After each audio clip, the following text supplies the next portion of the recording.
好，感谢主哈，又一次在一个美好的主日当中和大家相聚了哈。每次见到大家我都很开心呐，大家见到我开不开心？此时此刻呢，我们的主日聚会呢，不仅在我们现场在进行哈，也在通过全世界第一大视频平台 YouTube 现场直播。所以呢，也问候一下在线上所有观看我们直播的弟兄姊妹哈。All the brothers and sisters now watching live broadcast through YouTube channel of our church. I'd also like to give you my welcome and greetings. Shalom.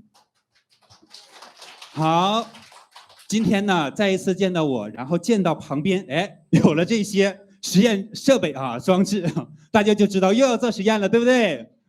没错。今天呢，我将继续通过3个非常有趣的实验来跟大家分享这个主题神是我的什么咱们就话不多说，直奔主题，开始第一个实验第一个实验呢，非常的简单就是一张白纸大家看到我提前准备了一张白纸，这个白纸上呢啥也没有，是不是？看上去就是普普通通的一张白纸然后呢，我还准备了一个打火机这个打火机也就是很正常的打火机一打就可以打出火的打火机没问题。接下来呢，我要用这个打火机呢来烧这张白纸大家说这个白纸会发生什么变化呢？烧糊了，是不是？或者燃烧，是吧？真的会这样吗？我们来见证奇迹我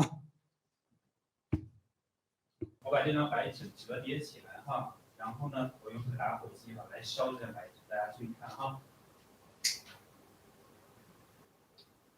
在烧的过程中大家发现这个纸是不是在冒烟？冒烟，是吧？但是它有没有燃烧起来呢？没有，它就是在冒烟，是不是？而且你表面上看，你也看不出来它发生什么变化，是不是？这张白纸乍一看还是这张白纸，没有任何变化，是吧？但是当我翻过来的时候大家有没有看到这个白纸上出现了什么？很明显，是吧？大家都能看到这2个字，是吧？但是刚才这张白纸它就是一张白纸，没有任何字迹，是吧？那它为啥会出现这2个字嘞？怎么出现的？所以接下来呢，就是给大家揭秘这个魔术的这个时候其实呢很简单就是用的我们这个家庭当中、生活当中最常见的这个牛奶这是白色的这个牛奶。我提前呢用这个棉签当做笔蘸了这个牛奶呢，写到了这张白纸上。所以这个牛奶的水干了之后，这个牛奶就留在了这张白纸上了。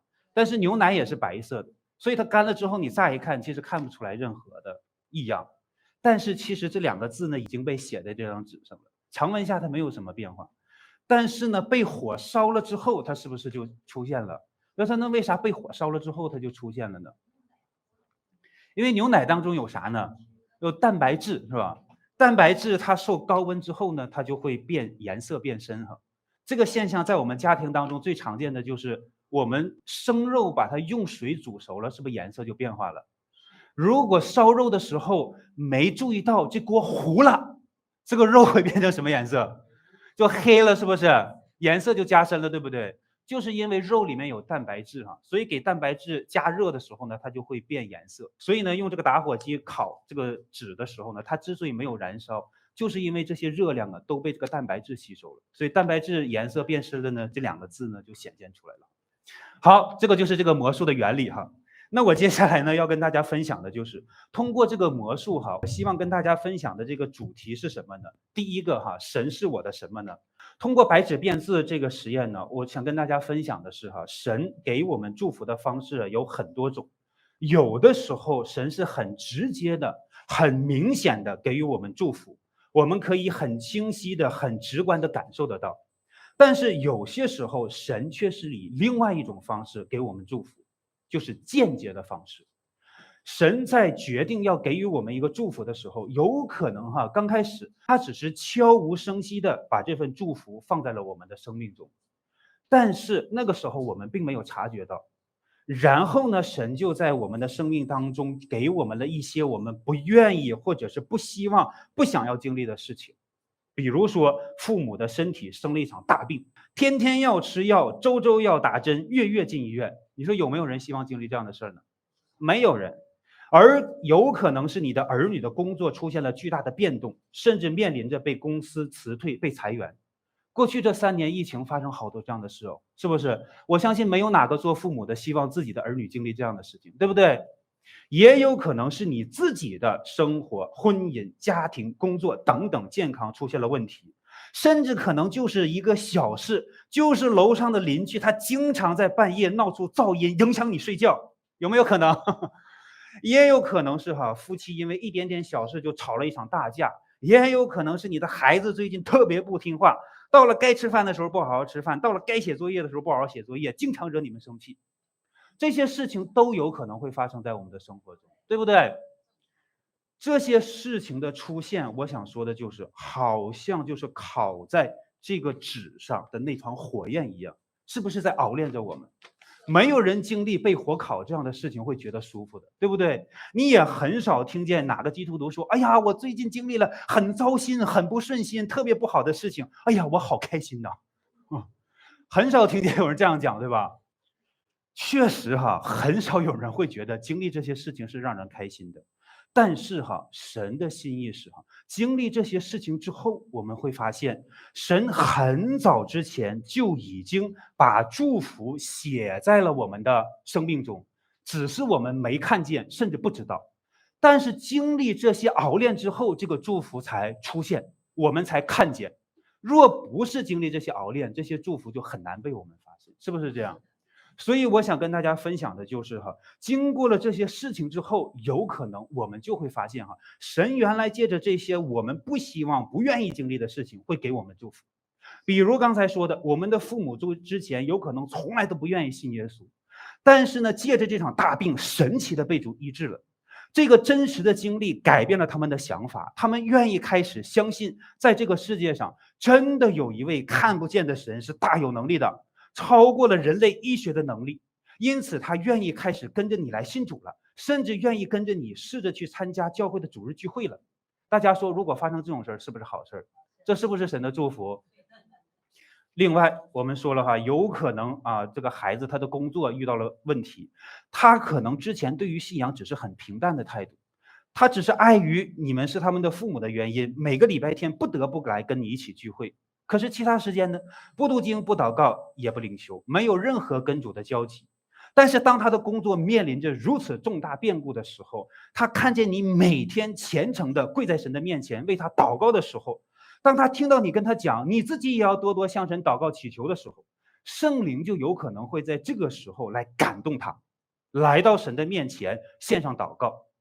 当他每天为了自己的工作被祷告的时候，最终神终于成就了这件事情，他的工作保住了，没有被辞掉的时候，当他经历了这么大的一个改变，你觉得他对神的认识会不会更深刻？他甚至是不是有可能会对于信仰更加的认真，更加的积极，更加的火热？那大家说这是不是个好事啊？这是不是神的祝福？所以我想讲的就是我们一定要按照圣经当中说的忍耐到底的必然，这是非常重要的。有人说圣经当中有没有这样的例子呢？我们来看但以理书当中记载的一个非常重要的故事在但以理书的第3章当中就讲了当时呢尼布甲尼撒王造了一个金像，然后呢给全国都发了一个命令，说所有人都要来拜这个像，有人敢不拜，惩罚是什么？立刻把它扔在烈火的窑当中。所以呢，当时周边的人们一听到这个声音呢，就都来拜这个像。这个时候呢，有几个加勒底人就来控告这个犹大人。他说：“王啊，发现有几个人几个人，3个，分别叫啥呢？沙达拉、米煞还有亚伯尼各。”他就去告状说王这几个人他就不拜。那王肯定很生气说来，把这几个人叫过来。叫过来之后就问他说：“你故意的吗？”圣经里这样写吧，你是不是故意不拜这个像的啊？然后这个王给了他们最后一次机会。我现在告诉你你要拜这个事儿就拉倒，用我们话说就翻篇过去了，是不是？你要不拜，我就立刻把你们扔到烈火的窑当。用我们现在的话就是小样还吓不死你，是吧？结果这个时候沙德拉、米煞和亚伯尼哥说了一句什么话呢？说尼布甲尼撒，这件事我们不必回答你。即便如此，我们所侍奉的神能将我们从烈火的窑中救出来。王他也必救我们脱离你的手。然后18节说了非常重要的一句话：即或不然呢，你当知道，我们绝不侍奉你的神，也不敬拜你所立的金像。所以这3个人一说这话之后，你想想，那尼布甲尼撒什么态度？那肯定很生气啊，是吧？你跟我来硬的是吧？好，不听是吧？来人，给我绑起来是吧？扔进去是吧？然后呢，就有一个壮士把这3个人就捆起来，扔到了这个烈火的窑当中。而且呢，这些捆他们的人穿着裤子、内袍、外衣、别的衣服他们被捆的人也是这样。结果22节说了很重要的一个事情，这个细节是什么因为亡命紧急，窑又被烧得非常热，所以抬他们3个的人都被火焰烧死了。可是他们3个在火焰当中却发现了一个神迹，就是王说：“诶，不是扔进去3个人吗？我怎么看见在火里头有4个人呢？第4个人的样子好像什么？”然后就吓得这个老害怕了，说：“来，赶紧把人给他们拉出来结果呢，就把他们拉出来一看，不仅他们的身体头发没有烧焦，甚至连衣裳也没有变颜色，连火燎的气味都没有。哇！这个时候尼布甲尼撒王一看，这真的是神迹，是吧？然后你看他说了非常重要的一句话沙德拉、米煞、亚伯尼各的神是应当，因为他差遣使者救活依靠他的仆人，他们不遵王命，舍去己身，在他们神以外不肯侍奉别神。所以呢，这个王就下了一个旨，他说：不论什么国的人，胆敢谤读沙达拉、米煞、亚伯尼各的神，必被凌迟，而且呢，房屋必成粪堆，因为没有别的神能实行这样的拯救。最后呢，不仅他们3个没有被火烧死，甚至还经历了一个提升。就是呢，在巴比伦省的时候，王呢就高升了他们仨。所以这段故事呢，大家在圣经当中都非常熟悉经过这个事情，我们发现尼布甲尼撒王对于他们所信的神的态度是发生了一个巨大的转变的。在没有进火窑之前，尼布甲尼撒王说什么呢？有何神能救你们脱离我手呢？哎，这时候他还挺高傲的我倒要试试看看谁能救你们，是吧？可是经过了这一个神迹之后，尼布甲尼撒王的态度发生了180度的转变。说什么？说他们仨的神是应当称颂的。所以但以理书记载的但以理的这3个朋友身上所发生的这件事情，就让我们看见很多时候神给我们的祝福就是这样的。没有经过火烧，没有经过困苦患难之前，也许我们没有办法发现这一切。假如大家想想，这3个人没有经历这个事情，你觉得在他们这一辈子当中，还有没有可能能经历这种事儿？我真的太罕见了，是吧？几乎不太可能能经历这样的神迹。但是恰恰是因为他们经历了这个事情，才让尼布甲尼撒王真真实实的看到了神的能力。所以讲完这个故事之后呢，我想问大家3个问题首先第一个问题这3个人被扔进火窑之前，知不知道将来会发生什么？他们3个被扔进火窑之前，知不知道自己一定不会死你看他说的很清楚吧？他说王，我就是不拜，我就是相信我们的神能救我们，即或不然我也不拜，是不是这样讲的？所以意思就是说，我就是相信，但就算我们的神没有在这次火窑里救我们，就算我们被烧死了，我也不拜。是原话是讲这个意思，对不对？所以其实他们不是那么完全的能够有这个相信，说进去之后就一定不会被烧死。可是既然他们知道了，那为什么还毅然决然的做了这个决定呢？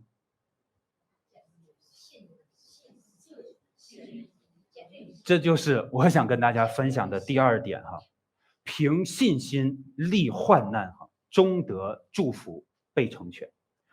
我相信呢，沙德拉、米煞和亚伯尼各他之所以能够在明知道有危险，甚至可能自己的命都要搭进去的情况下，仍然毅然决然的走进了那个窑当中，做了这个决定坚持不拜尼布甲尼撒王的金像很大的一个原因就是信心。阿们。很重要的一个原因就是他们相信神不管他们的肉体会不会死亡，但是他们相信自己将来一定能够去天堂。所以他们因着这样的信心做了这样的决定。有人会说了这个如果神真的没有救他们怎么办？他们自己也想得很清楚，救不救我都要进去，反正我就是不拜。不管他们的肉体经历怎样的事情他们的心智都已经是做好了为神牺牲自己生命的这个决心。就因为这么大的信心神迹就在这个时候发生了。我们中国有句老话讲说，置之死地而后生我想放在这个故事当中也是非常的形象。所以当他们带着这么大的信心，神就在烈火当中把那份祝福彰显了出来。所以通过这个故事我想跟大家分享的就是圣经里的故事我们很容易的理解那些人的处境，我们很容易认同圣经经文的观点。我们今天再拿出来但以理书讲这个故事，大家都会很认同的他们三个很有信心他们三个是非常好的榜样。我们之所以能够从这个角度来做出这样的判断，是因为这些事情都已经成为历史了，这些事情都已经发生了，我们都已经知道这件事情完整的过程和结果了，所以我们很容易能够理解。哎呀，你看最后神没有烧死他们嘛，神救了他们呀，所以他们肯定这样进。我们是从一个旁观者的角度来看待这个事情，但问题就是我们不是自己人生的旁观者，而是亲历者。我们今天看但以理书的这个故事，是所有的这些故事都发生完了吧？我们已经知道了这个故事的结局是这样的，对不对？但是今天此时此刻，我们自己的人生是不是正在经历一些事儿我们知不知道明天会发生什么？3个月后会发生什么？半年之后会发生什么？我们是正在经历的，我们还不知道这个事情的结局所以很多人就说我读圣经很容易理解，但是就是过不好自己的人生。有没有这种感觉？因为圣经里他都已经知道结果了，所以我们很容易理解。那我们怎么来看待自己的人生呢？我们没有穿越时空的能力，我们没有办法穿越到未来，用一个未来者的视角来看待今天我们经历的这一切。所以今天我想跟大家分享的就是我们应当如何来看待神今天在我们生命中所让我们经历的这一切。我们不要把眼光只是定睛在现在的事情。哎呀，主啊，我现在正在经历痛苦。哎呀，主啊，我现在正在经历煎熬。哎呀，神啊，我现在正在黑暗之中。哎呀，主啊，我看不到方向我看不到终点，我看不到尽头很多时候甚至就因此抱怨，甚至埋怨神，说主啊，你为什么让我经历现在的这一切？很多时候基督徒经历患难的时候往往是这样的反应，所以才有了灰心、软弱、迷茫、不理解，甚至是对神的质问和抱怨。但是我想跟大家说的是当我们经历患难的时候，怎么样才能够坚持下去不放弃呢？其实答案就在刚才分享的但以理书的这个故事当中，那就是2个字：信心。我盼望城市立位教会的每一位亲爱的家人们都能够有沙得拉、米煞、亚伯尼各那样的信心。这个信心强大到什么程度？强大到甚至他们明明知道前方有危险，但是依然愿意相信神。这个信心强大到他即使还不知道神为什么要让他们经历这一切的时候，他仍然能够坚定不移地相信神。阿们。所以信心能够帮助我们在经历那些如火烧般的煎熬、痛苦、试炼当中，仍然能够坚持到底。所以在这里呢，我希望跟大家分享的是，我们要相信的是什么？要相信凡事都有神的美意，要相信凡事都是神的手量过，知道我能承受才加给我的。要相信不论发生什么事，神都是爱我的。要相信不论多大的困难，神都愿意。要相信不论多痛苦的煎熬，神都有能力帮我。阿们。我相信沙得拉、米煞和亚伯尼各要不是有这样的信心，他也不敢做这个决定。阿们。他就是因为完全的相信了，我不管死不死，我今天都不拜你的金像，他才能毅然决然的说出那句话，坦然的被捆绑走进这个火窑当。要不然他立马就下跪说不好我拜，是吧？那早就投降好了嘛，保住自己的小命不就 OK 了？所以正因为他们相信，是完全的相信，他才能够勇敢的毅然决然的做这样的一个决定。所以借着这个故事，我也想跟大家分享的就是，我们现在的处境也好比当年的沙达拉米沙和亚伯尼哥。我们不明白主你为啥要让这个事发生在我身上？我们不是敬拜你的吗？我们不是一直都是你的百姓和子民吗？你为什么要让这个王用这么残忍的方式对待我们呢？很多时候我们现在正在经历的这些事情，是不是也想不明白？神为啥要让我的邻居每天晚上吵得我睡不着觉？为什么要让我的孩子、父母、我自己身上发生那么多事情？但是当我们经历这些事情，还不知道明天未来这个故事的结局是什么的时候，我们仍然相信凡事都有神的美意。在此呢，也有第二个实验要跟大家来分享。这个实验呢也很简单就是我们生活当中这个经常吃的这个苹果，大家都知道苹果是很坚硬的然后呢，这里有一个很软的这个吸管那非常软的这个吸管。如果我用这个吸管扎这个苹果，大家会说它发生什么？它就是扎不动，对吧？你如果用这种方式扎，怎么扎它都扎不动，是吧？但是如果说我可以不借助任何工具，徒手就能够把这个吸管牢牢的扎进这个苹果里，大家相不相信？不借助任何工具，只有一个苹果，只有一个软软的吸管。其实可不可以呢？非常简单只要用这样的方式一扎，这个吸管是不是就牢牢的扎到了这个苹果上？而且你看你怎么晃它都不会动的。哎，你发现同样是这个软软的吸管，为什么用这种方式扎就扎不动，可是用这样的方式一扎就能扎动呢？区别是什么？是我用的方式方法不一样，对不对？第一次呢，只是2个手指头轻轻的夹住这个吸管，可是第二次呢，是我整个手包住了这个吸管，而且非常重要的是，这个大拇指堵住了这个吸管的一头。用这个方式，其实你只要轻轻的一扎，这个苹果就会被扎透了。为什么呢？因为我们知道这个吸管里是不是有空气啊？但是我把它的这个头堵住的时候，我再往里扎，这个吸管接触到这个苹果的时候，是不是这里面的空气就被封住了？如果我继续往里按，是不是这个空气就会被压缩呀？压缩会产生压力，那这个压力呢，也帮助了这个吸管冲破了呢这个苹果的这个皮。另外呢，这个压力也会往外支撑着这个吸管的内壁，让它呢不至于发生变形。所以就是这样一个小小的姿势的改变，就发生了很重大的区别。这个技巧可以用在什么呢？我们经常喝酸奶你发现有的时候你这样扎那个酸奶的那个上面的那层塑料膜是扎不透的，是吧？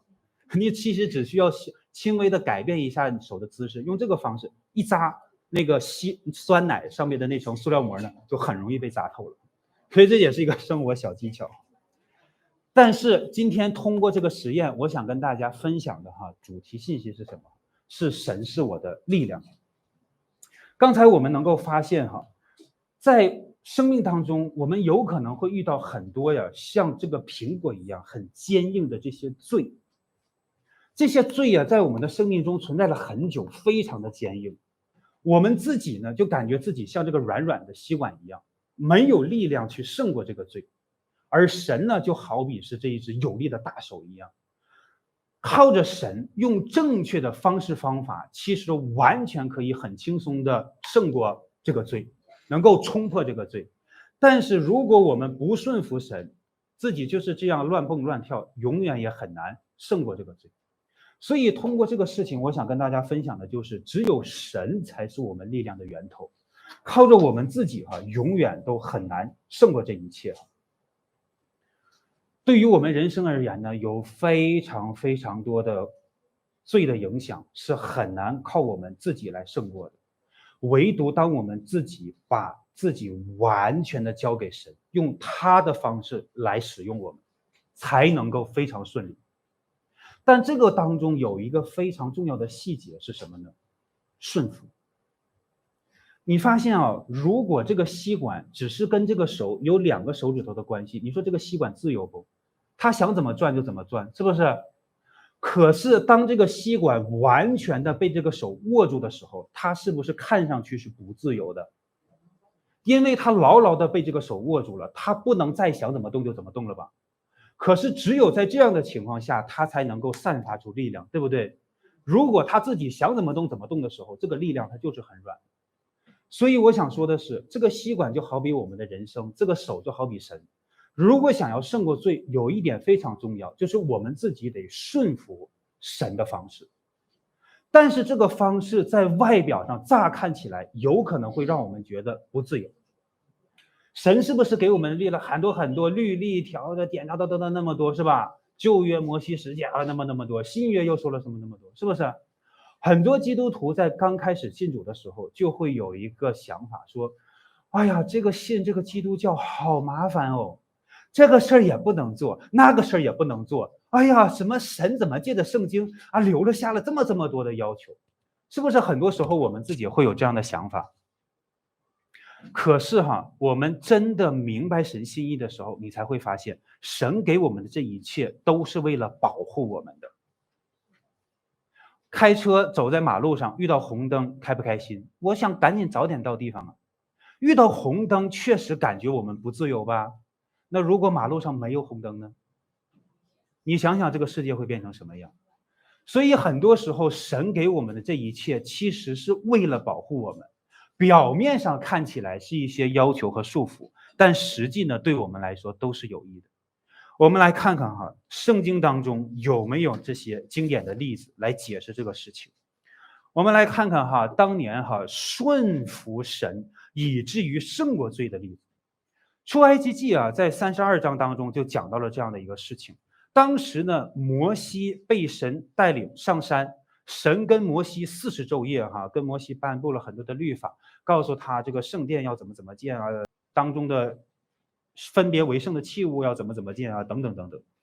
摩西辛辛苦苦认认真真的上山跟神相处了40天之后，摩西抱着这个法版下山的时候，发现以色列人干嘛呢？亚伦给他们造了个，众百姓都在那儿拜。摩西看到这个事情非常的生气，生气到什么程度？啪的一下把这个法版摔碎了吧。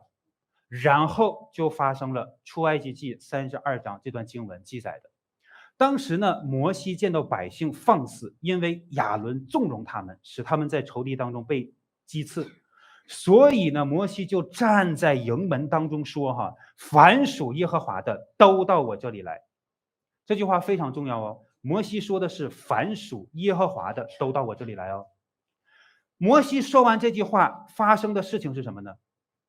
利未的子孙都到他那里聚集了。圣经里没有记载其他11个支派，对不对？只讲了利未的子孙到他那里聚集吧。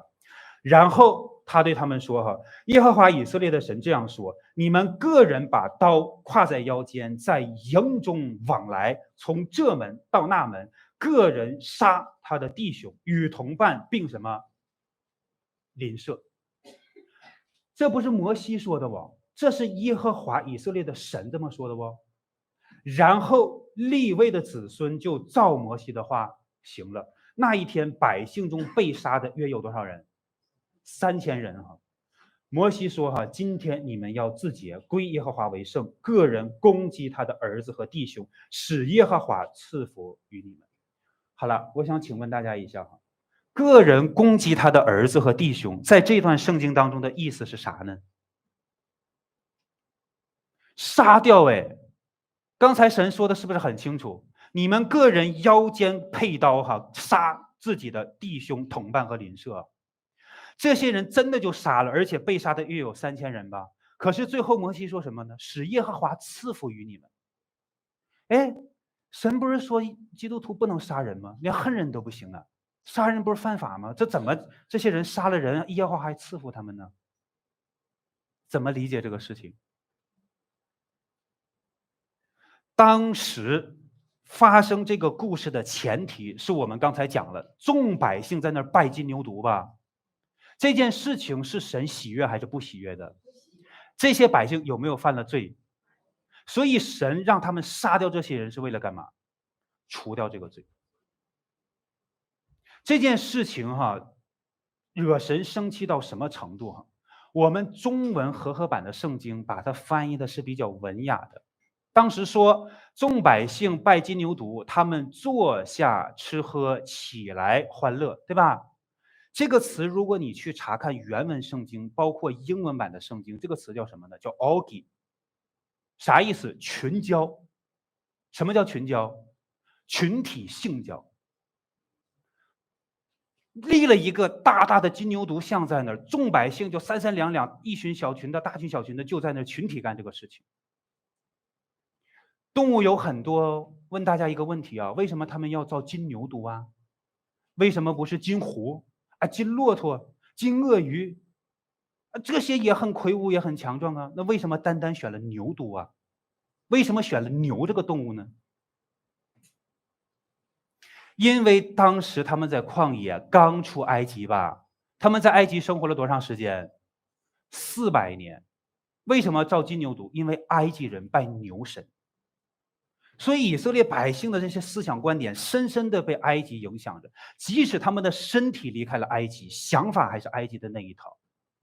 为什么拜牛犊？牛犊是力量，在埃及的神里是力量的象征。这个力量体现在很多方面，其中一个方面就是性行为。直到今天，仍然有很多部落有崇拜这样的图腾的宗教信仰。你想象一下哈，假如你是个父母，你说跟自己的儿子女儿说，哎，爸妈有事啊，要出去一趟，我大概这个不知道啥时候能回来，你就走了，把家交给他来照顾料理。你出去40天，突然间有一天回家了，推开房门，看见你的儿子跟一个不认识的女的，2个人光着身子在沙发上滚来滚去，你作为一个父母，你会怎么想？你恨不得冲进厨房拎把刀出来，我今天就没你这个儿子，会不会这样？很多人会有这种想法。你现在能够理解摩西抱着法板下山的时候，看见以色列的百姓在干这个事儿是什么心态了吧？神为什么发这么大的怒，甚至发怒惩罚到要杀人的地步？人会被血气冲动，但是神是理智的，神绝对不是说一时冲动做了这个决定。神知道过去、现在和未来的事情，他就知道这些百姓如果不被杀掉，永远不可能解决这个罪的问题，只有这种办法。所以当时神就借着摩西说了那句话：你们个人把刀挎在腰间，在营中往来，从这门到那门，个人杀他的弟兄。我刚才提醒大家的是，摩西说的是凡属耶和华的都要到我这里来，并没有指派说你只能是哪个支派的才能来，对不对？可是你发现摩西说了这个话之后，整个以色列12个支派只有哪个支派来？好，这件事情也非常重要。后来我们都知道，神从12个支派里选择了利未这个支派来干嘛呢？来服侍神吧。这个会幕啊，包括后边的圣殿的里里外外这些工作，在当时的以色列人当中，这是非常荣耀的一个工作吧？哎，服侍神呢，做祭司啊、献祭啊等等等等，是非常非常荣耀的一个事吧？如果你要是当时的以色列人，你突然间听到有一天神下了这个命令，说来啊，我今天宣布一个事儿啊，从此以后我要从你们整个以色列12个支派里选一个支派来服侍我啊，我选谁呢？我选利未支派。你要不是利未支派的人，你会怎么想？凭什么？我们差在哪儿啊？怎么就非得选他们利未人呢？我们支派怎么就不好？为什么神唯独拣选了利未支派？这件事情就是整个以色列旧约历史中非常重要的一个历史节点和分水岭，也为此奠定了一个逻辑基础。啥意思？就是因为发生了这件事情，所以凸显出来了利未支派跟其他那11个支派不一样的地方。摩西说凡属耶和华的都要到我这里来，没有说哪个支派可以来，哪个支派不可以来吧？你想来你就可以来呀。可是你发现只有哪个支派来到了摩西面前？来到摩西面前之后，摩西说了第2句话：你们杀人。杀的人是谁？不是敌人哦，自己的兄弟、同伴和邻舍。哎，是你下得去刀吗？可是利未人就真的干了这件事儿，被杀的有多少？3000人呢。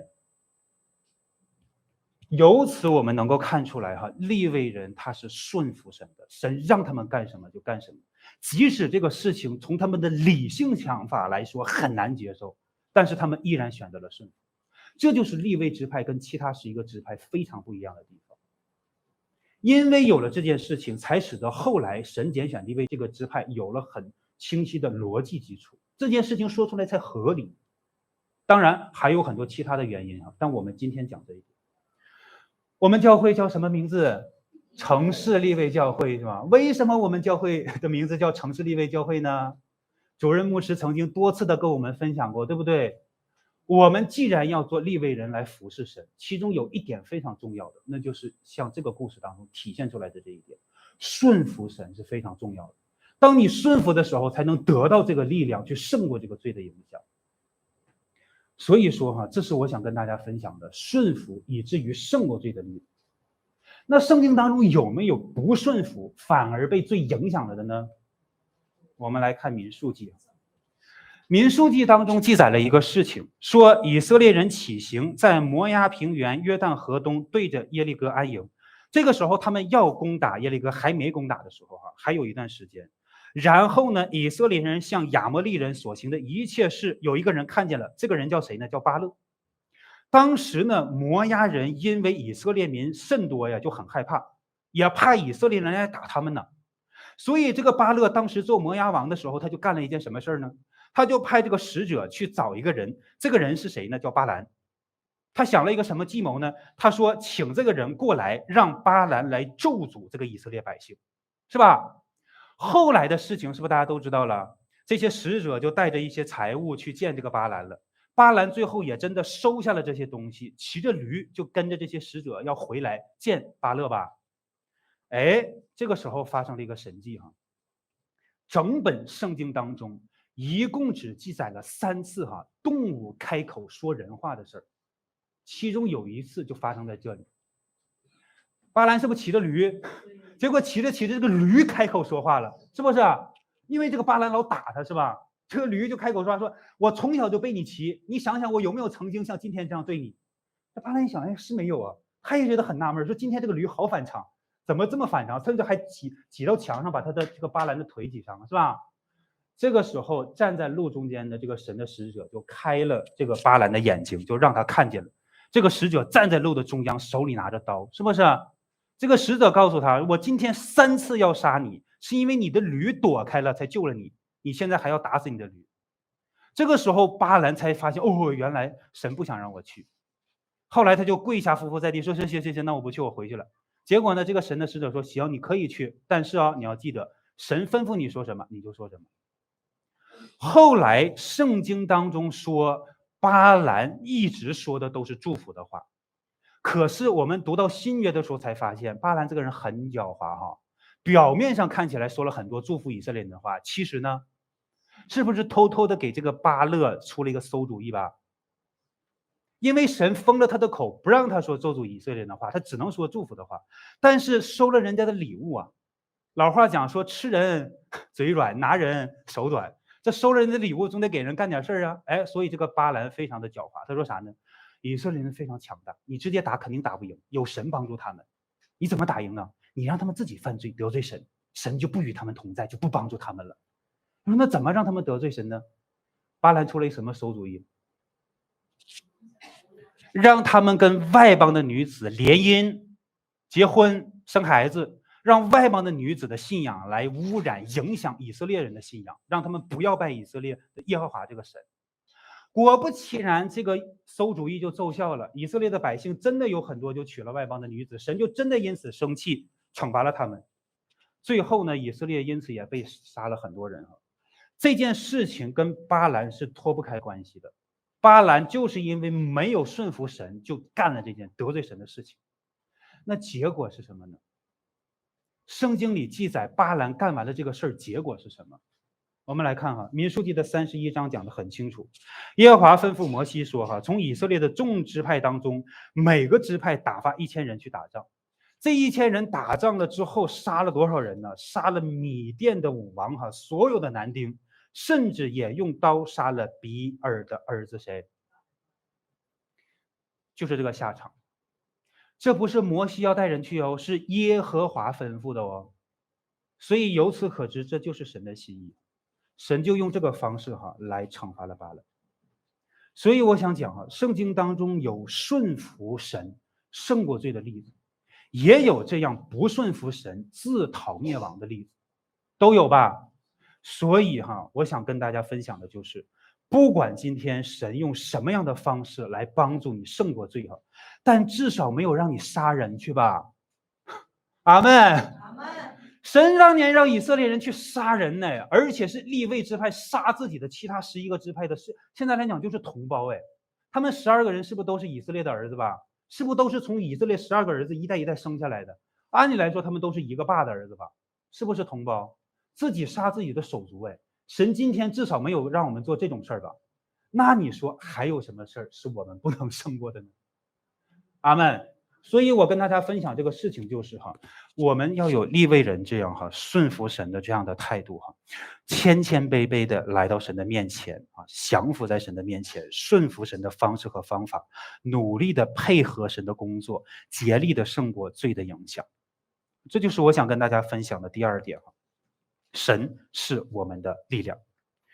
第三，也是最后一个实验我今天要跟大家分享的就是神是我们的保护。这个实验也非常的简单。这里有一杯水，很普通的玻璃杯，很普通的水，透明的，大家都能看到也有很普通的橘子没有任何的这个异样，这是正常的橘子如果我把这个橘子扔在水里面大家说它会沉下去还是浮上来呢？大家有没有洗过橘子？一般都不洗就剥皮直接吃了，所以很少把橘子扔水里，是吧？这个橘子它确实是有重量的它扔进去之后，大家说它会沉到底还是会浮起来，还是在中间？来，我们一起来看看我现在把这个橘子扔在这个水里面，你发现你看这个橘子它是在水底还是在中间还是在上面？是浮起来的，对吧？好，现在呢我把这个橘子同样是这个橘子拿出来我把这个皮呢给它剥掉，薄薄的一层皮我把所有的这个橘子的这个皮就像我们吃橘子的时候一点一点都给它剥掉把里面的这个果肉呢完全的露出来。其实你看这个小橘子它皮也很薄，是吧？都剥掉之后它就剩下果肉了我现在再把这个果肉扔到水里，大家说它会沉下去放在中间还是浮起来？都是认为会沉下去，是吧？我们来看看会不会沉下去我即使把它放在水面上你看松开手之后它还是会沉下去。这是剥了皮之后的但是刚才我们看到没剥皮的这个橘子它是浮在水面上的。你看任何一个橘子你把它放在水里它都是浮起来的。我甚至用手把它怼到这个底下，你看到没有？我把它怼到底下，甚至让它泡一会儿，只要我把这个手松开它还是会自己浮上来的。是不是就是这个区别那为什么同样的这个橘子剥了皮跟不剥皮有这么大的区别呢？很显然肯定跟这个皮有关，是吧？不剥皮它就能浮着，剥了皮它就是在底下。那这个皮怎么就能让这个橘子浮起来呢？什么原因？我们发现就是我们买橘子的时候，你按这个橘子它是有弹性的，你发现没有？它是不是皮是软的？你捏苹果从来没见过哪个苹果有弹性吧？这还能捏起来，是吧？为什么橘子你皮它捏的是软的呢？因为它里面有很多疏松多孔的结构，它有空隙。这些空隙里面都是啥呀？空气。所以因为有这个空气，我们才能捏动它，它才是软的。所以这个果肉呢，被这个皮包裹的时候，就好像是有一个大大的游泳圈，一个气囊裹在了它外面。所以呢，它放在水里的时候呢，它就有浮力。这个浮力呢，就能把这个橘子呢浮起来。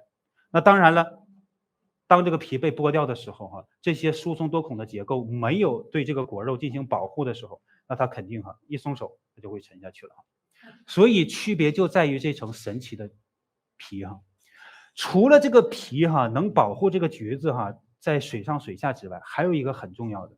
我们说这个橘子，所有人我们都有一个生活常识，你不吃就不要剥它的皮，对不对？你看小孩子经常淘气，没事在那剥皮玩着，经常父母讲你不要剥，是吧？为什么我们让孩子你不吃就不要剥，剥了就赶紧吃？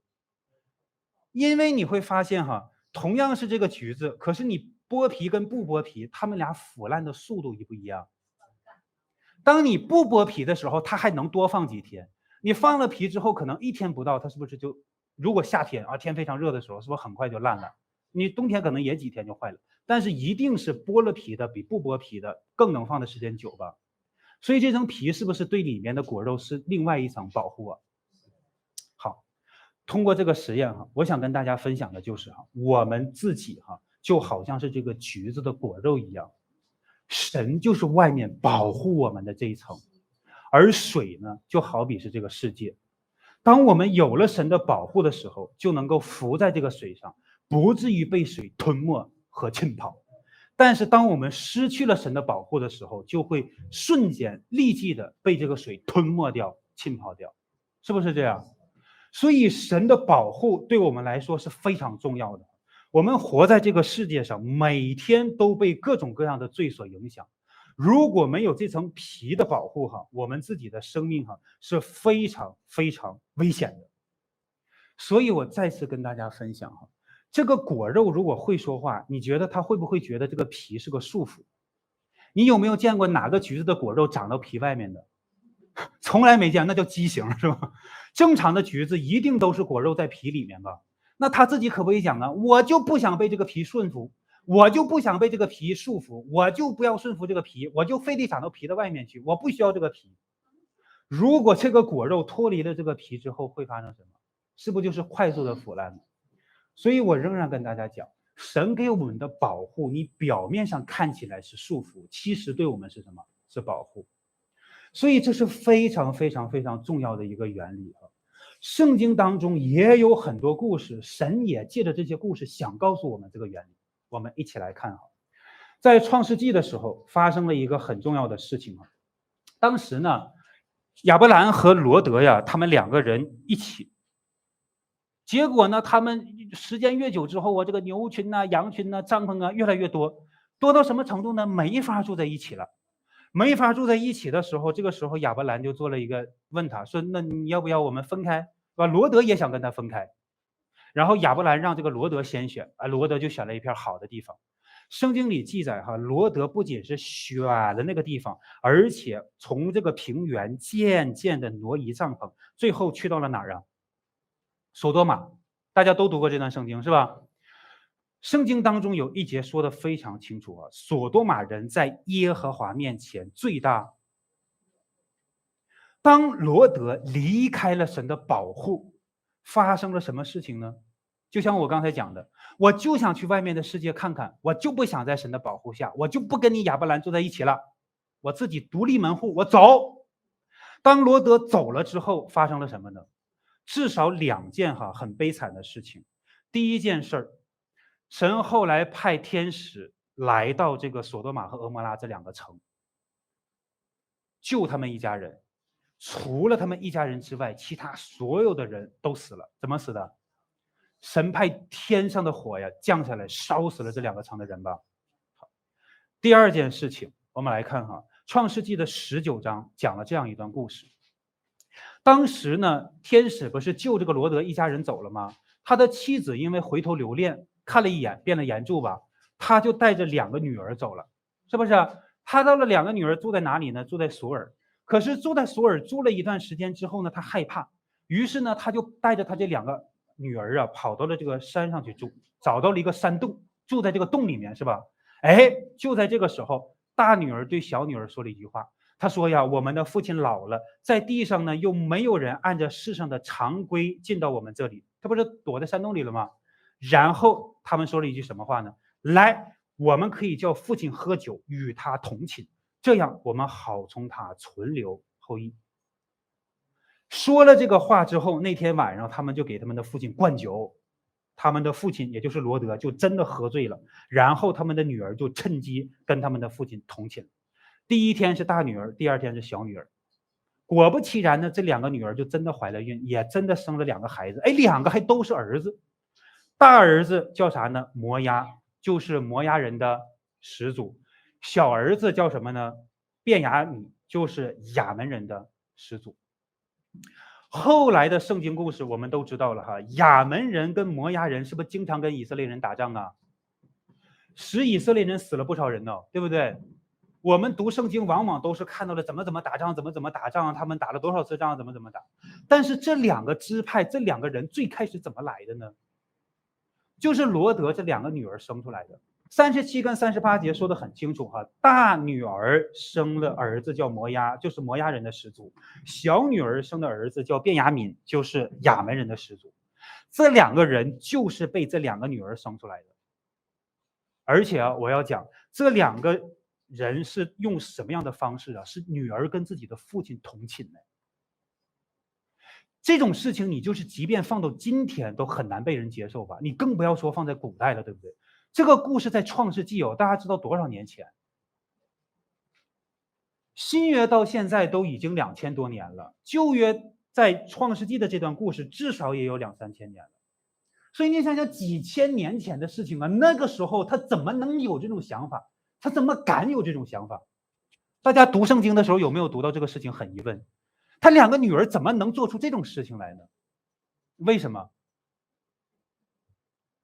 因为他们来到这个索尔之前，他们住在哪里啊？在索多玛吧，一住就住了很久吧。索多玛又被称作什么城啊？淫城，淫乱的淫，在这个城里满了各种的淫乱。你如果仔细读圣经的时候，你发现在那个时候就有同性恋了。当时是不是神派了2个使者去保护罗德一家人吧？然后索多玛的人就听说罗德家里来了2个人，然后咣咣咣敲门，是不是让他把这2个人交出来呀？这些百姓说的是什么？都是一群男的很多男人来到罗德家门口说你把这2个人交出来，让我们玩乐。原文这个词就是性交的意思。这些男人就要跟来罗德家的这2个人发生关系。可是来罗德家的这2个人是以什么样的形象来的呢？你仔细看圣经，他写的是单立人旁的他，是男字旁的他，可不是女字旁的他一群男的来罗德家，要罗德把这2个男的交出来供他们玩乐，不是同性恋吗？早在那个时候就有同性恋了。所以索多玛的城在那个时候就是遍地都是淫乱，到什么程度？自己的女儿跟自己父亲同房的事情非常普遍，不罕见，很常见。所以罗德的2个女儿在那样的环境长大下，他就自然而然以为大家都这么干呢，很正常啊。所以自然而然的就干出了这个事情。我这样解释之后大家明白了吧？所以为什么他们俩能干出这种事情，是环境，他生活在那个充满了罪恶的环境当中，耳濡目染的，天天生活在那里，他就习以为常了，他就觉得这很正常。现在的青年男女没有结婚未婚同居的多不多？为什么多？因为很多人都未婚同居，又不是我们一对啊。这样的事情发生多了，大家就习以为常了，就觉得大家都这样，又不是我们。你发现今天的这个想法跟当时一不一样？一模一样的。这就是魔鬼的可怕之处。几千年过去了，他仍然用这个办法在影响着基督徒和世人。所以罗德的2个女儿就干了这个事情，干了这个事情的结果是什么？生出2个祸根，一个就是摩押人的始祖，一个就是亚门人的始祖。这2个人给以色列人带来多大的影响？我讲这个事情是什么？为什么会发生这一切？是因为罗德离开了亚伯兰，他自己非得要跑到索多玛去，对不对？他自己离开了神的保护，进入到了世界罪的影响当中，有没有胜过呢？事实就是至少他的2个女儿受影响，他自己也不警醒，人家给你酒就喝呀。圣经当中因为醉酒误事的是不是不止他一个？还有谁？挪亚吧，也是因为哎呀大洪水过去了，哎呀天下太平了，哎呀出方舟了，喝了一次酒，是不是也是酒后出了事情吧？所以圣经里讲不要醉酒，乃要被圣灵，阿们。酒真的误事。所以罗德也好，他的2个女儿也好，都是因为这样的原因，没有神的保护之下就被罪吞没和俘虏。所以我想跟大家分享的就是，作为基督徒，我们永远都不应该离开神的保护。神所赐下的这些律例、典章、法度恰恰是保护我们的栅栏。所以盼望我们的家人们呢，都能够天天的活在神的保护当中。即使你现在感觉已经离神很远了，我也盼望大家不要做罗德，至少要像那个浪子一样知道赶紧回头，回到父亲的家中。因为不论什么时候，他的父亲都在家里面张开着怀抱，等待着你的到来。所以最后我想跟大家分享的就是今天通过3个实验和大家分享了神是我们的神嘛，神是我们的祝福，神是我们的力量，神也是我们的保护。所以盼望我们的弟兄姊妹们今后都能够天天活在神的祝福当中，天天都得到神赐给我们的力量，天天都有神做我们的保护。阿们。我邀请大家，我们一起站立起来，来祷告，通过我们的祷告来回应神。是的，亲爱的天父，无论是什么势力都不能让我们与你的爱隔绝。主啊，这份爱是在耶稣基督里的，这份爱是在三位一体的神里面的，因为圣父、圣子、圣灵天天与我们同在。你永远都是我们的保护，你永远都是我们的力量。主啊，你也永远都是我们的依靠。主啊，你永远愿意来成为我们的避难所，你永远都愿意成为我们的避风港。主啊，真的希望主啊，你赐下主你亲自的恩典和祝福，让我们带着一颗谦卑的心，带着一颗顺服的心，带着一颗感恩的心，带着一颗爱你的心，天天来到你的面前，天天来经历与主你亲密的相交。主啊，就求主你让我们每一天能够愿意来祷告，愿意来读经，每一周都能够愿意来参加小组聚会、主日聚会，能够愿意进入到垒包系统来接受教会的牧养。求主你让我们通过这一切来与你发生真实的关系，让我们能够更多的在生命中得到你的保护，得到你的力量，得到主你的祝福。主啊，我们要举起我们的手向你来呼求，呼求耶路撒冷的祝福，今生今世不在我们以外。